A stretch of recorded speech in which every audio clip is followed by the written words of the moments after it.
Je vous souhaite la bienvenue à ma conférence et votre intérêt et curiosité pour l'acupuncture d'espace.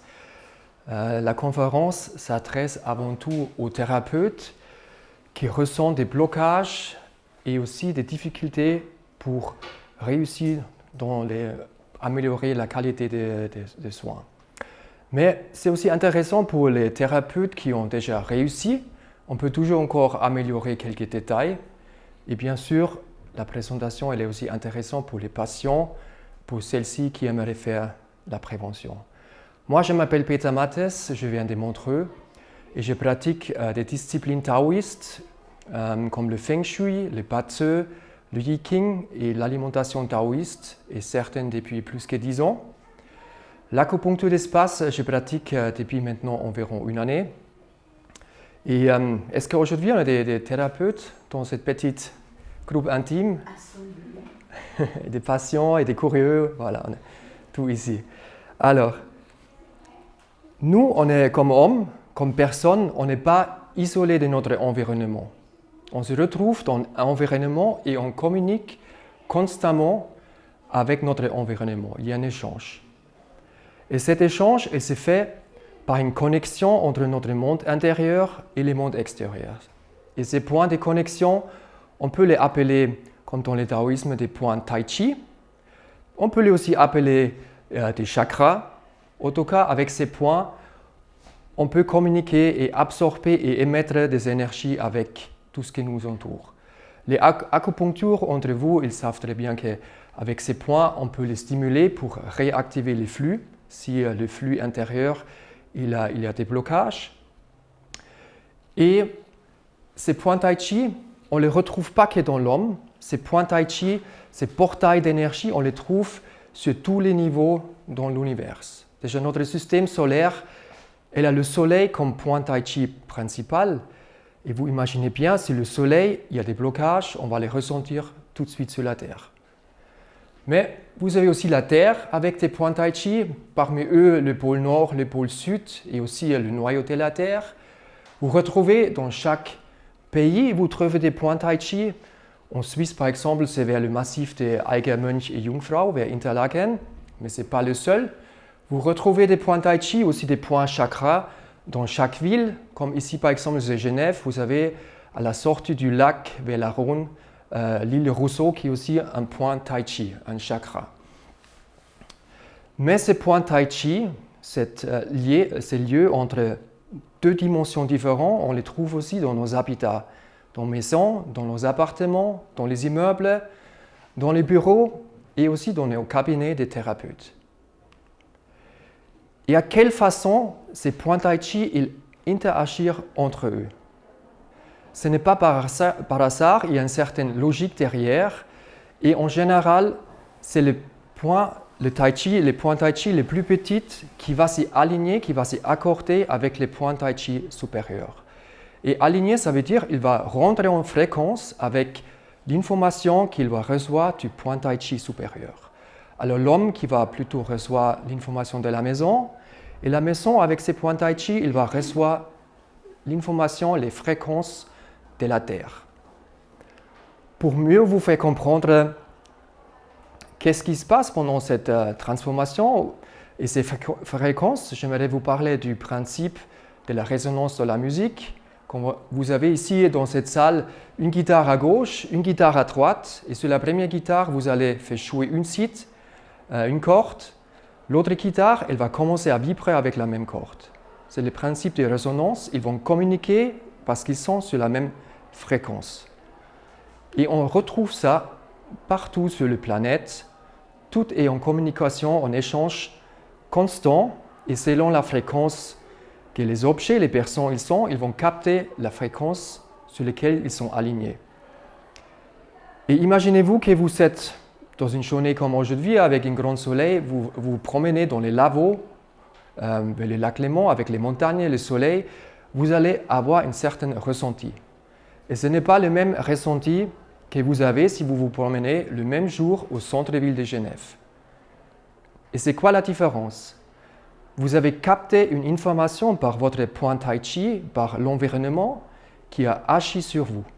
Le grand environnement va intervenir sur le petit tai chi. Et ces points tai chi et cette transmission et réception, on trouve aussi dans notre maison. Notre maison, comme nous aussi l'homme, on est un émetteur et un transmetteur d'énergie et de fréquences constantes. La maison, elle va surtout recevoir des énergies de la terre. Déjà, une maison, elle est ancrée au sol. Elle est en contact avec l'énergie qui circule dans notre terre, avec tous les champs électromagnétiques, tout ce qui va avec, et aussi avec l'environnement géographique, avec des montagnes. On peut dire que c'est la lithothérapie en cran, avec des rivières, des fleuves, et aussi avec l'architecture urbaine. Et cette information que la maison, elle capte, elle va les moduler, transformer à sa propre langage et elle va les émettre. Et nous, l'homme qui se trouve à l'intérieur de la maison, on va capter cette énergie et ça va agir sur notre façon de penser au niveau quantique, qu'on n'a même pas conscience que ça a changé, mais ça va aussi changer l'eau dans nos cellules. Et l'eau dans les cellules, c'est notre corps, c'est notre santé. Et je vous ai apporté un petit exemple pour expliquer un peu en détail cette transmission et la participation de cette énergie dans une maison. Et pour comprendre le plan, on a ici la porte d'entrée, on a la cuisine qui se trouve ici, salle à manger, le salon, la chambre à coucher et les toilettes. Cette plan, elle est simplifiée pour vous faire mieux comprendre le base, parce qu'en réalité, la situation chez l'habitant et aussi dans un cabinet, elle est plus complexe que ça. Alors, dans notre maison, on a aussi des points tai chi. Un point tai chi central se trouve au centre de la maison. C'est un peu comme le cœur chez nous, chez l'humain. C'est là que une énergie vitale, il arrive et elle est diffusée dans le corps. Ici, elle reçoit les informations des différents points tai chi et elle va les émettre dans toute la maison. Entre tous les points tai chi qu'on a, on a encore un deuxième qui est très important, il se trouve à la porte d'entrée.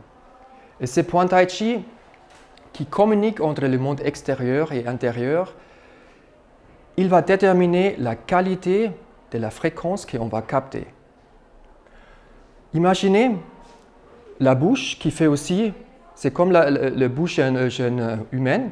La bouche, c'est un point tai chi important entre le monde extérieur et intérieur. Ça dépend de ce que vous mangez. Si c'est de bonne qualité, de mauvaise qualité, vous allez plutôt tomber malade ou rester en santé. Alors c'est très vital. Vous avez aussi l'oxygène. Si c'est de la bonne qualité, vous allez vivre une vie différente si vous absorbez un oxygène négatif.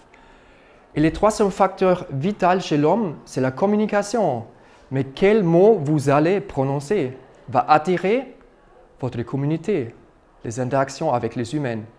Et déjà dans l'âge des pierres, la société, elle était importante pour la survie de l'homme. Et ces trois facteurs qu'on trouve chez l'homme à la bouche, on peut dire que c'est un peu pareil dans une maison. C'est très important que la fréquence qu'on capte ici, elle est de bonne qualité. Contrairement à l'acupuncture chez l'humain, où l'énergie elle circule le long des méridiens, dans une maison, dans un immeuble, ça rayonne plutôt comme une étoile, en forme de 12 directions différentes. Et chaque direction a une autre qualité, une autre information d'une certaine fréquence. Pour simplifier le cas, on va que parler du bon et du mauvais. Et ici, la chambre à coucher et les toilettes se trouvent dans des sons négatifs et le reste de l'appartement dans des sons positifs. On a une personne qui a déménagé dans cette maison, elle a fini son aménagement, il est fatigué, il va se coucher et il va dormir. Et juste si vous écoutez déjà votre ressenti, est-ce que vous aimeriez changer avec cette personne de dormir à cet endroit d'ici? Ça vous fait quoi comme sensation?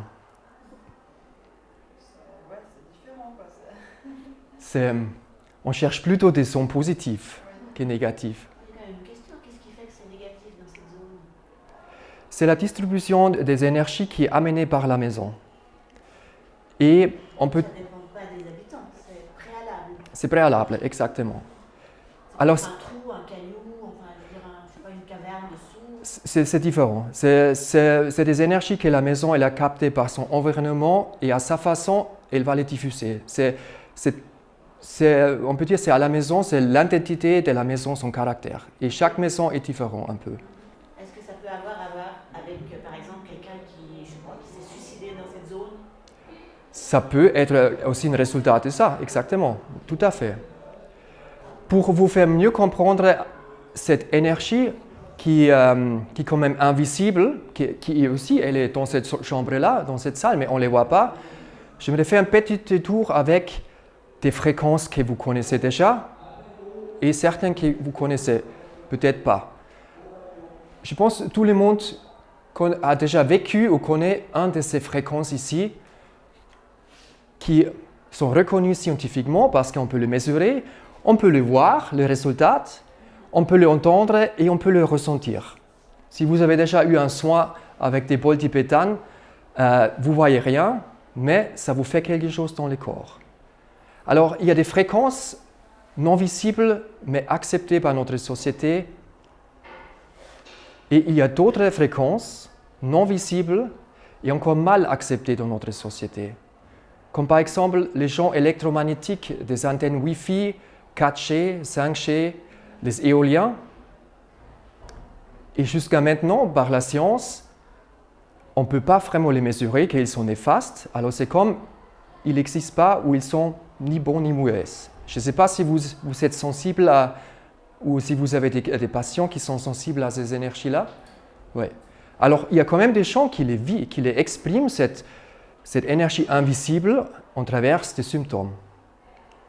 C'est aussi la guérison à distance.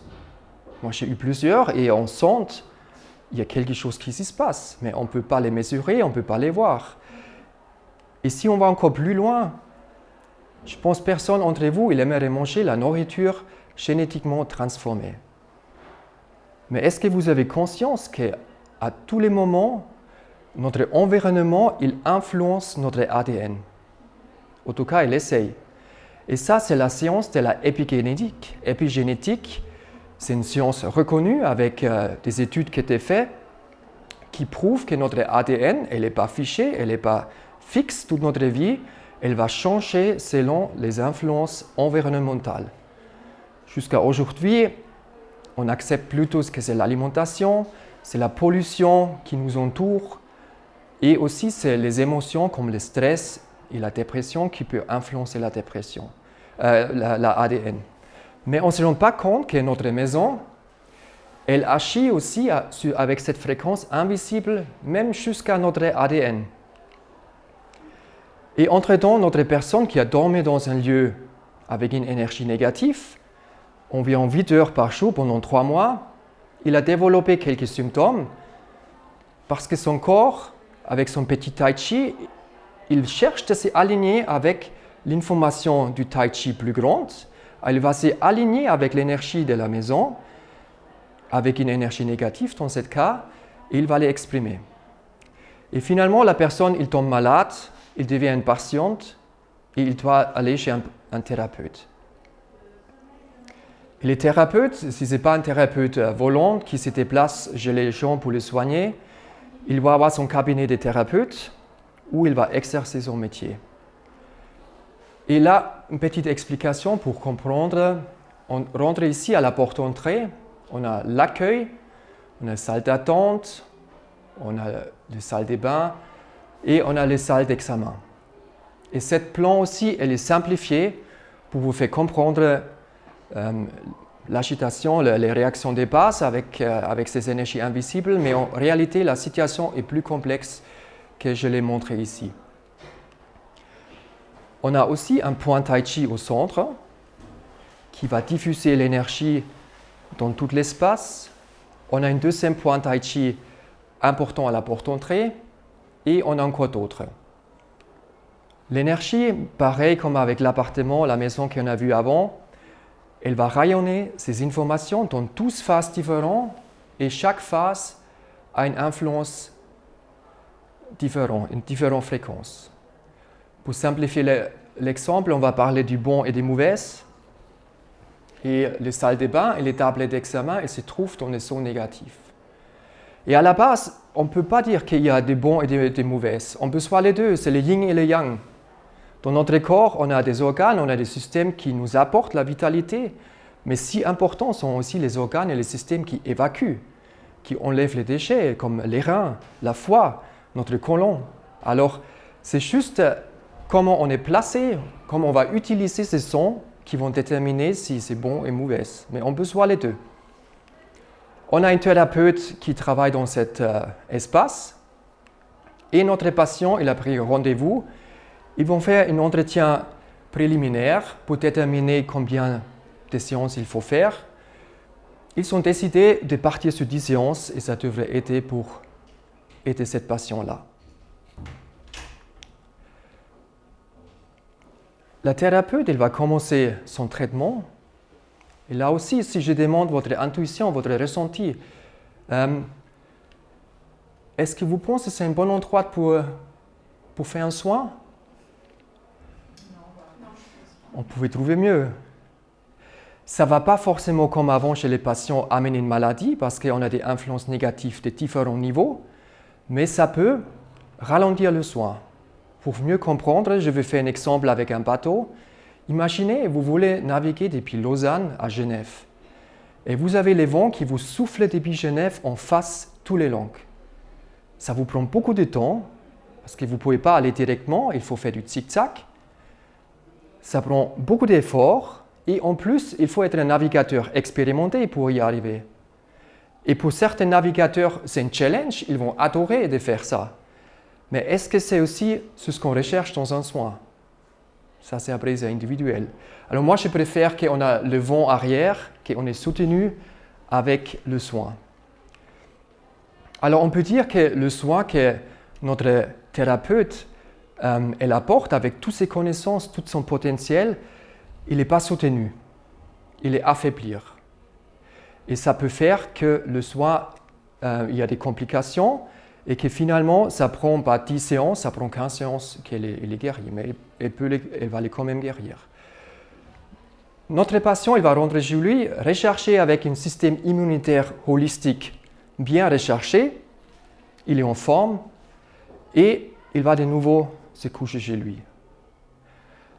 Ce qui va passer, on ne sait pas vraiment, parce que peut-être son système immunitaire qui était avant déjà faible, maintenant le thérapeute, il a bien mis en place qu'il peut résister longtemps à cette influence. Il y a aussi d'autres influences environnementales qui rentrent en jeu. Mais ce qui est sûr, il va continuer à dormir dans un endroit négatif et ce n'est pas durable. Alors, qu'est-ce qu'on peut faire? Entre-temps, la thérapeute, elle a pris connaissance, comme vous aujourd'hui, qu'il y a cette énergie invisible qui nous entoure et qu'on peut appliquer l'acupuncture de l'espace. Et elle a fait ça dans son cabinet. Et une intervention d'acupuncture de l'espace, on peut un peu comparer comme l'acupuncture parce qu'on va stimuler les points tai chi pour réactiver l'énergie. La différence, c'est qu'on va plutôt moduler des points tai chi, surtout à la porte d'entrée, pour changer la fréquence que la maison elle capte, pour trouver une fréquence qui nous convient, qui nous fait du bien. Et là, on va jouer avec les champs électromagnétiques de la Terre, qu'on essaye de moduler. Et ça amène un changement des énergies, dans ce cas, que la maison, elle capte maintenant, après l'intervention, une nouvelle fréquence et elle va transmettre cette information dans son propre langage et à la situation suivante, que maintenant, la salle d'examen, de traitement, elle se trouve dans une zone positive. Alors, si on reprend notre exemple, elle commence le soin avec le patient. Qu'est-ce qui se passe maintenant? Comme on a vu avant avec le bateau, c'est le vent qui souffle par derrière. Son soin, il est soutenu. Tout ce qu'elle va faire va marcher avec une légèreté en plus, mais ça peut aussi faire, comme on a vu au début, le fait que ça influence notre pensée au niveau quantique, ça peut aussi forcer sa intuition. Elle peut trouver des nouvelles solutions et des approches que peut-être elle n'a pas vues avant. Et ça peut faire que le soin, finalement, il se termine comme prévu, sans complications après 10 séances. La personne, suite à ces soins, il a rechargé encore son système immunitaire encore plus grand, parce qu'il était soigné dans un lieu positif. Il rentre chez lui et il va se de nouveau coucher chez lui. Peut-être il va rester, suite à ces soins qui étaient quand même plus efficaces que le premier, il va rester longtemps en santé, mais sur une longue durée, ça risque que la personne elle retombe malade de nouveau. Il y a des cycles aussi de 12 ans. Alors, entre-temps, on oublie déjà le pépin qu'on a eu 12 ans en arrière. Alors, idéalement, dans notre exemple, il y a une demi-année qui a passé. La thérapeute, elle a pu constater et expérimenter qu'il y avait des expériences positives et elle a pris confiance que l'acupuncture d'espace a amélioré son soin avec les patients. Et maintenant, donc, elle peut parler en confiance à ses patients qu'ils devraient aussi appliquer ça chez eux. Tout comme dans la Chine ancienne, où les enseignements taoïstes, ils sont toujours travaillés main dans les mains, les différentes disciplines ensemble, pour apporter une meilleure solution pour les patients et surtout qui reste durable. Et moi, aujourd'hui, j'aimerais faire revivre ces traditions oubliées pour des collaborations. Alors notre patient, il a compris le message, il a écouté sa thérapeute et il a appliqué aussi l'acupuncture d'espace chez lui. Ça fait maintenant que le soin qu'il reçoit, qui est déjà soutenu et porté dans les cabinets, il va continuer à agir chez lui. Parce que quand il rentre chez lui, il ne doit plus battre contre une énergie négative. Là, il y a une énergie qui le soutient. Il va soutenir le soin que les thérapeutes il amènent. Alors ça peut accélérer aussi la guérison. Et que finalement, cette constellation, ça peut faire qu'après 8 séances déjà, le soin était terminé et que la personne elle reste plus longtemps en bonne santé.